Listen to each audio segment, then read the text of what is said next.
I always thought when I was younger that I didn't have a passion. I was kind of jealous of people who had a passion and they knew they wanted to be an actor or they knew they wanted to be an architect. Because I didn't know that I could make a living doing this, it seemed like I couldn't.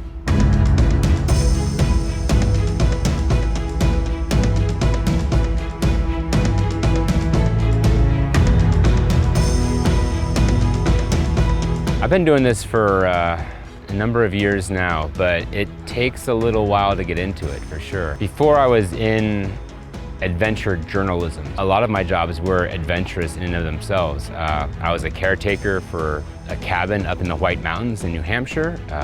I delivered sailboats across the oceans. The trick, of course, is finding a way to make a living at it. I think the biggest thing that draws me into it is the aspect of being out in nature. I don't know that it's the risk factor that is the biggest draw to me. For me, the biggest draw is I just love being outside. I love camping. I love the rain on the tent. I love the rain on my face. I love the sunshine and the fresh air. And I think the simplicity of humanity when it comes to that. I did a study abroad program in Nepal many years ago. And I remember coming back to the States and everything was, packaged in supermarkets. And in Nepal, it was like, you get what you get. It's what it is right there in front of you. It's not sugar-coated, it's not plastic wrapped. It's simple and beautiful. I think that's the biggest thing that draws me into this work. If you want to be able to get outside and do adventures, you need to not be a liability for the environment that you're in. So you're going to need to take wilderness first aid, CPR. You're going to need to get out there and experience, do your own skiing and climbing and hiking and backpacking and whatever it is that you want to be involved in. You need to get the skill set to be competent in that sufficiently before you go trying to document it.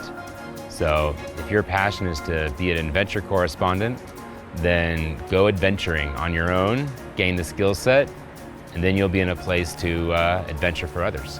I think from my many years of search and rescue work in the mountains that I did has helped to develop a sense of comfort with just being out here, and this is a more natural environment for me than being indoors, any kind of indoors. Well, the most challenging obstacle, like I said, is probably getting paid. Finding people for whom it's valuable, i.e. they will pay you to go do this. Writers run the gamut on what kind of income they make from their writing. Continuing to improve your game to have a higher quality of output so that your work demands a higher price. You start to evolve from no pay to making 35, 40, 50 cents a word. I think for many a target rate is in the $2, $3 a word, and then you get beyond getting paid per word. You get paid per project, or you're involved in a book, or it really runs the gamut.